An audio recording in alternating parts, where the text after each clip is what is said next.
네, 간밤 미증시에서 또 시간을 거래해서의 연결고리를 정리해봤습니다.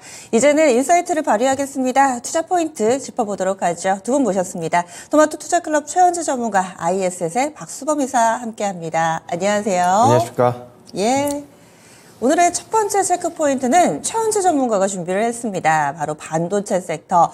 최근에도 상당히 시장에 큰 관심을 받고 있는데 내년 1분기에는 이 모바일 디램하고요. 낸드 쪽에 가격 급등이 예상된다. 이제 바닥을 다지고 오름세를 보여주고는 있는데 급등이 예상된다라고 해서 이 부분도 상당히 좀 눈길을 끕니다. 레거시 반도체 쪽 보시는 건지 그리고 급등 예상의 배경은 어떤 건지 설명을 해주실까요? 네, 일단 시장 조사 기관인 트렌드포스에 의하면은 내년 1분기에 모바일 디램하고 낸드 플래시 가격이 18%에서 23%까지 상승이 예상된다라고 지금 전망을 하고 있습니다. 모바일 IT 시장에서 지금 생산 계획이 순조롭게 진행되면서 가격이 상승할 것으로 전망을 하고 있고요. 현재 구매자들이 재고 확보 위해서 적극적으로 구매를 하고 있다 그렇게 보고 있습니다. 만약에 이제 내년 1분기에 패닉 구매가 좀 나오면은 예상치 상회하는 가격 상승이 나올 수도 있다. 18%에서 23%보다 더 상승할 수 있다. 좀 그렇게 보고 있고요. 지금 역시 관련주들 삼성전자, 그다음에 하이닉스 이런 반도체 업체들을 좀 보시면 될 것 같은데 삼성전자는 어제 지수가 강보합으로 마감을 했지만 코스피 시장 같은 경우에 지금 어제 양봉이 출현하면서 강세를 나타냈습니다. 하이닉스도 최근 급등을 하면서 어제 소폭 조정이 나타나고는 있지만은 여전히 5일선 위에서 움직임이 나오면서 아직 상승 추세는 유효하다 그렇게 보고 있고요. 두 업체 모두 내년 1분기 내년에 전망이 좋은 만큼 앞으로 상승이 좀 더 이어질 것이다 그렇게는 보고 있습니다. 지금 세트 업체 쪽으로만 보세요. 혹시 이 내용에 영향받는 소부장 쪽은 없을까요? 소부장 쪽은 기존에 우리가 온디바이스 AI라든가 그다음에 HBM이라든가 그다음에 최근에 CXL이라든가 이런 테마가 좀 붙으면서 이런 관련주들은 최근에 많이 급등을 했는데 그 이외에 좀 반도체 섹터에서 소부장 주들 같은 경우에는 움직임이 좀 어떻게 본다면은 차별화가 좀 나타나고 있다 그렇게 보고 있고요. 그리고 특히 이제 장비주들 같은 경우에는 HBM이라든가 그다음에 온디바이스 AI, CXL 이쪽으로 엮이는 쪽은 주가 움직임이 좀 괜찮을 것으로 보고 있고 그리고 이제 나머지 장비 업체들도 그냥 어느 정도 시장 수익률은 따라갈 수 있다 그렇게는 보고 있습니다. 그리고 이제 소재 쪽 을 좀 보시면은 내년에 결국엔 단가가 올라가고 생산량이 늘어나면은 올해는 이제 감산을 해서 소재 쪽이 조금 부진했는데 내년에는 소재 쪽도 괜찮을 것이다 그렇게는 보고 있습니다. 예, 알겠습니다. 1분기 이 모바일 디램하고 낸드 가격 급등이 예상된다. 오늘의 첫 번째 체크 포인트였고요. 다음 두 번째 넘어가겠습니다. 내년도 제약바이오 섹터를 기대하시는 분들이 상당히 많더라고요. 이 제약바이오 상승의 3요소, 기술력, 낙폭과대, 신약 파이프라인 이렇게 해서 박수범 이사님 제시를 해주셨는데 어제도 보면 HLB 그룹을 중심으로 해서 요즘에 제약바이오에서 심심치 않게 호재가 나오고요. 또 주가도 바닥에서 빠르게 올라온 종목군들이 늘어나고 있습니다. 이 상승의 3요소가 지금 다 갖춰진 건가요? 네, 지금 현재 제약바이오가 그동안 시장에서 어떻게 보면 좀 소외되어 있던 업종이었죠. 그 정도 좀 관심도가 좀 낮았던 부분들이었는데, 다시 한 번 더 이 흐름들이 나온 게 이제 HLB 쪽에서 얘기가 좀 나왔죠. 지금 현재 면역 항암제랑 그리고 HLB가 가지고 있는 표적 항암제, 두 약물을 통해서 간암이라든가 폐암 쪽에 효능이 좀 발견이 되었다라는 내용 때문에 어제 전체적으로 면역항암제 쪽도 마찬가지였고 그리고 표적항암제 쪽도 마찬가지였고 전체적인 분위기가 상당히 좀 좋아졌습니다. 이런 흐름들을 지금 현재 좀 이어서 1월달 같은 경우에는 또 우리가 그 JP 모건 쪽에서 헬스케어 컨퍼런스가 있습니다. 그렇기 때문에 이 헬스케어 컨퍼런스가 1월 초에 있기 때문에 그 부분 또한 제약바이오 종목들의 움직임들을 우리가 좀 눈여겨볼 필요가 있고요. 셀트리온이 그동안 보면 이제 거의 4년 동안 참여를 안 했었는데 이번에 4년 만에 또 참여를 하게 됩니다. 그리고 SK 바이오 사이언스, 그렇죠. SK 바이오 삼성 바이오로직스 같은 경우에도 거의 8년 동안 참여를 하고 있는데 아무튼 이번에도 참여를 하고 SK 바이오팜도 마찬가지고 전체적으로 지금 현재 관련 종목들의 움직임들도 좀 눈여겨봐도 괜찮지 않나라고 좀 보여지기 때문에 이제 삼성 바이오로직스와 SK 바이오사이언스, SK 바이오팜 이런 대형 유한야행을 비롯한 여러 종목들의 움직임이 좀 저점 잡고 상승 추세로 전환된다면 이제는 제약바이오 쪽도 우리가 관심을 가지고 계속해서 매수 관점으로 대응해 볼 만하다라고 말씀을 좀 드리고 싶습니다. 네, 제약바이오 가운데서도 늘 유행이라는 게 있잖아요. 예전에 뭐 면역 항암제, 이중항체, 혹은 뭐 T세포, CAR-T 관련해서 강세 움직임을 나타냈을 때도 있고, 가깝게는 비만 치료제 쪽이 강했습니다. 여기에다가 뭐 내년에는 치매가 뜰 것이다, 당뇨가 뜰 것이다, 여러 가지 또 이 제약바이오 내에서도 투자 아이디어가 엇갈립니다. CMO 쪽 보시는 분들도 계시고요. 어떤 쪽 유망하다고 보세요? 최근에 하반기에 노보노디스크 쪽도 마찬가지로 112 쪽에서 비만 치료제에 관련된 내용들이 좀 나왔었는데 이 시장이 워낙 지금 생각했던 것보다 가파르게 워낙 시장이 커지다 보니까 내년에도 연결될 것으로 좀 보고 있어요. 그렇기 때문에 관련 회사들 쪽에서 우리가 또 한미약품을 좀 볼 수가 있죠. 그렇기 때문에 그 관련된 비만 치료제 관련된 시장이 워낙 지금 빠르게 성장성을 보여주고 있어서 그 부분들은 올해 하반기부터 본격적인 흐름들이 나왔지만 내년까지도 내년 상반기까지도 연결될 수 있으니까요. 그쪽을 일단은 좀 지켜보시는 게 왜냐하면 그쪽이 바로 숫자도 지키고 있는 상황이다 보니까 아무래도 좀 주가에 반영되는 부분들이 좀 더 적절하게 잘 반영이 될 것으로 좀 기대를 하고 있어서 국내 기업들은 지금 노보노디스크라든가 112의 주가 움직임에 비해서는 너무 못 움직였다고 저는 판단하고 있기 때문에 그 부분들이 좀 후발주자로 우리 국내 기업들이 좀 움직임을 좀 보여주지 않을까라는 희망을 말씀드리고 싶습니다. 예, 비만 치료였죠. 올해도 한 차례 바람이 불었었는데 이 시장에 주목하고 있습니다. 다음 포인트 넘어가겠습니다. 다음으로는 전력기기 섹터 알아보겠습니다. 올 한 해도 이 효성중공업, HD 현대일렉트릭은 연간 기준으로 100% 넘게 올랐습니다. 연초 가격 대비 지금 2배에 와 있다는 건데요. 이쪽 섹터는 계속해서 좀 주목을 해봐야 될까요? 올해 역대급 실적이 전망된다. 이 내용은 좀 주가에 녹아 있을 겁니다. 그렇다면 내년이 어떨지도 좀 궁금해지고요. 올 한 해 상당히 좀 잘해줬던 전력기기 업체 전체적으로 좀 어떻게 보시나요? 올해 실적이 상당히 급증할 것으로 지금 예상이 되고 있습니다. 북미 지역에서 노후 변압기 교체 수요가 있고요. 그 다음에 지금 계속 그게 증가를 하고 있습니다. 그 다음에 중동에서 지금 사우디아라비아 같은 경우에는 네옴시티 프로젝트로 인해서 고압 차단기 수주가 계속적으로 증가를 하고 있습니다. 이런 이유로 인해서 지금 올해 실적이 역대급이 지금 될 것으로 보고 있는데 일단은 현대일렉트릭서부터 영업이익을 지금 전망치가 나온 거 보면은 전년 대비 107% 급증할 것으로 예상이 되고 있고요. 효성중공업 같은 경우에도 영업이익 115% 정도 크게 늘어날 것으로 보고 있습니다. LS 일렉트릭 같은 경우도 약 77% 정도 영업이익 증가할 것으로 보고 있고요. 3분기까지 지금 누적 수주 잔고를 좀 보면은 현대일렉트릭 같은 경우에 5조 2천억 원으로 가장 많습니다. 전년 대비 지금 115% 정도 증가를 45% 정도 증가를 했고요. 그다음에 효성중공업도 3조 5천억 원 지금 누적 수주 잔고를 지금 기록을 하고 있고 전년 대비 6% 정도 지금 증가한 수치입니다. LS 일렉트릭 같은 경우는 한 2조 2천억 정도 수주 잔고가 증가했는데 전년 대비 22% 정도 증가를 했고요.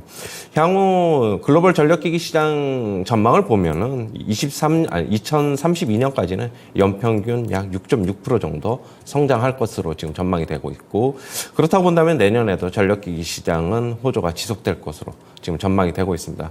관련 업체들 먼저 보시면 현대일렉트릭 같은 경우에 최근에 조정이 어느 정도 마무리되면서 또다시 이제 정고점 테스트가 나오는 것으로 보고 있고요. 그다음에 효성중공업 같은 경우에도 지금 주가가 조금 잠시 좀 많이 빠졌는데 다시 좀 회복할 것으로 보고 있습니다.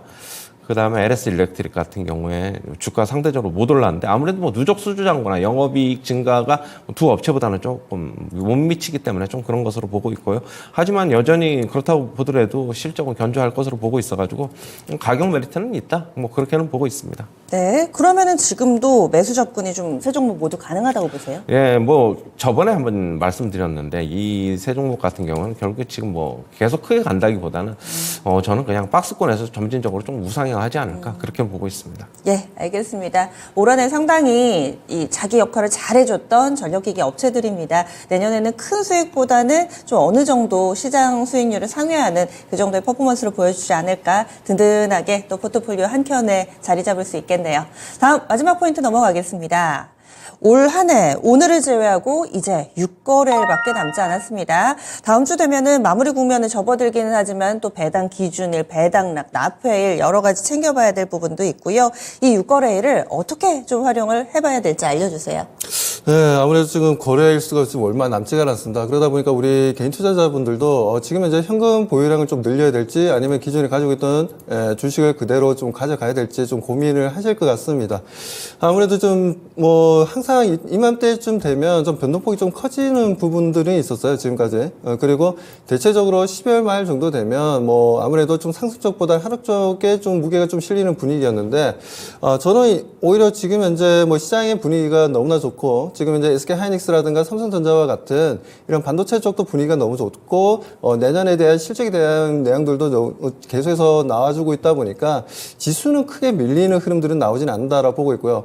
그리고 이번에 또 그 뱅크 오브 아메리카 쪽에서 미국에 있는 펀드 매니저들 대상으로 해서 갤럽 조사를 했는데 조사했는데 지금 현재 뭐 현금보다는 주식을 많이 좀 보유하고 있다. 그리고 내년에는 그야말로 골디락스 시장이다. 지금까지도 어떻게 보면 골디락스 시장이었다라고 볼 수 있는데 그 부분들이 내년까지도 연결될 수 있다라고 판단하고 있어서 그러니까 현금보다는 주식을 많이 좀 보유하고 있다라고 얘기들을 좀 많이 하고 있습니다. 뭐 이런 조사 내용들이라든지 그리고 지금 현재 뭐 계속해서 금리 인하에 대한 내용들도 좀 이슈가 좀 계속 좀 나오고 있는 부분들이고 그리고 미국이 좀 재밌는 게 좀 11월 달에 주택 착공 지수가 좀 올랐어요. 상당히 좀 많이 올랐습니다. 14.8%나 올랐는데 금리 인하에 대한 기대감에 주택 착공 건수가 많이 좀 올라가고 있다는 부분들 이 부분들 또한 좀 긍정적으로 좀 작용하지 않겠나. 그래서 이번 좀 거래일 수가 며칠 남지는 않았지만 그에 대한 또 양도소득세에 대한 뭐 변경안도 남아 있고 뭐 이번 주 안으로는 뭔가 정부에서 뭔가 발표가 있지 않겠냐라고 좀 기대를 좀 하고 있고요. 뭐 그 외에도 지금 현재 뭐 관련 종목들의 움직임이라든가 지금 현재 좀 더 아웃퍼폼을 할 수 있는 분위기는 굉장히 만들어지고 있기 때문에 뭐 배당락도 마찬가지로 배당도 지금 현재 뭐 정관 변경을 해서 특히 금융회사들 같은 경우에는 거의 내년 뭐 3월달 뭐 2월달 이렇게 좀 변경이 된 상황입니다. 워낙 지금 12월 말로 해서 이제 배당을 주기 전에 배당락을 먼저 받다 보니까 좀 소위 얘기해서 뭐 좀 개인 투자자 입장에서는 좀 당황스러운 부분도 있었는데 뭐 그런 부분들에 있어서 외국인들도 지금 현재 배당에 대한 부분에 이제 한국 시장을 좀 녹화하는 부분들이 있었는데 그 부분도 투자 전략이 좀 바뀌어 나가고 있는 것 같아요. 그래서 뭐 그런 부분들에 있어서 좀 완화되는 움직임들, 급격한 뭐 지수 변화라든가 종목의 변화보다는 좀 더 완만하고 좀 더 성숙된 시장의 흐름들을 보여줄 가능성이 높다라고 말씀드립니다. 네.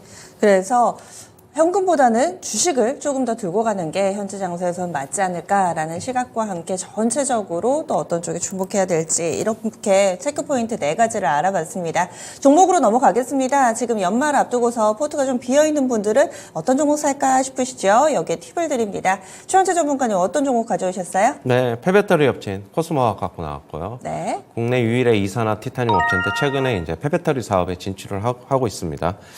지금 24년까지 내년이죠. 총 7,000톤 규모의 이제 폐배터리 재활용 생산 능력을 갖출 것으로 지금 알려지고 있는데요. 만약에 이게 다 이제 완공이 되면은 약 3,000억 원 규모의 매출이 여기서 이제 발생할 것으로 예상이 되고 있습니다. 지금 폐배터리 재활용, 그 다음에 전구체, 양극재 생산의 그룹 내 수직 계열화를 통해서 수익성 극대화가 가능할 것으로 전망이 되고 있고요. 어제 시장에서 괜찮은 움직임이 좀 나왔어요. 박스권 돌파 움직임이 좀 나와서 한번 갖고 나와봤고 매수가는 38,000원 이하서부터 이제 불안한 매수 접근하시면 될 것 같고 목표가는 44,000원, 손절가는 33,000원 제시하도록 하겠습니다. 네, 그럼 최원재 전문가의 추천주는 코스모 화학이네요. 매수가 38,000원 이하에서 사보자 이렇게 얘기를 해주셨는데 현재 아직 동시효과 구간이 안 됐네요. 8시 38분이니까 2분 정도 남았는데 잠시 후에 좀 체크를 해보시면 될 것 같아요. 그러면 박수범 이사님은 어떤 종목 가져오셨어요? 저는 지금 현재 어떻게 보면 우리 개인 투자자분들이 관심이 없을 수도 있는데 저는 화학 쪽에서 한 종목을 좀 가져 나왔습니다. 성원산업이라는 회사를 좀 가지고 나왔고요. 어제 같은 경우에도 마찬가지고 최근에 들어서 보면 석유화학 쪽도 분위기가 조금씩 살아나는 흐름들입니다. 기관의 매수가 조금씩 들어오고 있고 그리고 외국인들의 매수도 좀 들어오고 있는 흐름들이 좀 포착이 되고 있었는데 뭐 그 중에서 보게 되면 송산업이 아무래도 지금 현재 대주주 매각 이슈가 좀 있는 회사다 보니까 뭐 동사에 대한 관심도가 지금 현재 상당히 좀 많이 높아져 있는 부분들이 있어서 송산업을 우리가 좀 단기적으로 수익을 만들기에는 좀 괜찮은 흐름들을 좀 보여줄 것이다라고 좀 말씀을 좀 드리고 싶습니다. 아무튼 뭐 동사가 지금 현재 뭐 산업용 화학 제품이라든가 기능성 화학 제품을 좀 만들고 있는 부분들인데 뭐 그 부분에서 이제 폴리머 안정제 같은 경우에는 거의 뭐 독일의 바스프 다음으로 가장 많은 시장 점유율을 좀 보여주고 있고요. 국내에서는 이제 탑티어죠. 1위입니다. 국내에서는. 그러면서 지금 이제 LG화학이라든가 뭐 롯데케미칼이라든가 이런 대형 석유화학 업체에 지금 폴리머 안정제를 지금 현재 공급을 하고 있고 해외 쪽도 보게 되면 지금 현재 뭐 해외 쪽도 마찬가지입니다. 해외 쪽도 지금 유럽 같은 경우에도 마찬가지고 뭐 바셀이라든가 다우라든가 뭐 보레알리스라든가 뭐 이쪽으로도 지금 현재 계속해서 공급을 잘 해 나가고 있기 때문에 그리고 국내보다는 전체적인 매출에 있어서 70% 이상이 거의 해외 쪽 매출이기 때문에 상당히 좀 안정되어 있고 오히려 저 달러 인덱스가 올라가거나 뭐 그리고 유로화가 좀 강세를 보여주게 되면 그에 대해 환차익이 좀 발생하는 부분들도 있습니다. 그런 부분들에 있어서도 송산업 같은 경우에는 국내 시장보다는 해외 시장에 좀 더 포커스가 맞춰져 있고 특히나 북미 시장이라든가 유럽 시장에 포커스가 맞춰져 있다라는 부분들에 있어서 오히려 지금 중국은 지금 현재 분위기가 안 좋은 상태지만 유럽이랑 북미 시장은 좀 시장이 그래도 안정적으로 잘 흘러가고 있기 때문에 뭐 그 부분만 보더라도 송산업은 상당히 좀 매력적인 회사고 그리고 이 회사가 지금 이제 대주주가 지금 매각으로 지금 이제 내놓은 상황입니다. 그러다 보니까 뭐 초기에 지금 PF 쪽도 사모펀드 쪽도 좀 해외 쪽 특히나 국내 기업들보다는 해외 기업들이 상당히 좀 관심을 가지고 있고 송산업 인수에 대한 얘기도 좀 나와주고 있기 때문에 뭐 그 부분들이 어떻게 또 주가에 반영될지는 좀 봐야 되겠지만 아무튼 지금 대주주들이 원하는 가격대는 거의 3천억에서 4천억 정도 지분은 약 35% 정도를 경영권 프리미엄과 함께 이제 일단 매각하겠다라는 내용인데 이 부분들이 아무튼 좀 긍정적이다라고 말씀드립니다. 투자 전략 좀 말씀드리겠습니다. 자, 어제 이제 19,320원으로 좀 마감이 되었어요. 저는 일단 단기적으로 25,000원을 좀 제시하도록 하고요. 자, 그리고 손절 가격은 17,000원, 현재가 매수 가능한 구간이니까 현재가 대응해 보도록 하겠습니다. 예, 그래서 송원산업입니다. 이 종목 지금 매각 과정이 진행이 되고 있는데 KKR이나 뭐 IMM 이런 이 PF 이쪽에서 관심을 좀 드러내고 있고요. 그리고 국내 기업으로는 SO이라고 신팩이 인수 전에 관심을 좀 드러내고 있는 상황인데 아직까지 인수 의향서 접수 안 받고 있으니까 이후에 좀 추이 지켜보셔야겠습니다. 송원산업은 오늘 보합권 출발 대기하고 있고요. 19,320원대 정도 될 것 같습니다. 이 종목에 대해서는 현재가 매수 전략이고요. 목표 주가는 25,000원, 손절 라인은 17,000원 설정됐습니다. 지금까지 체크포인트 추천주 알아봤습니다.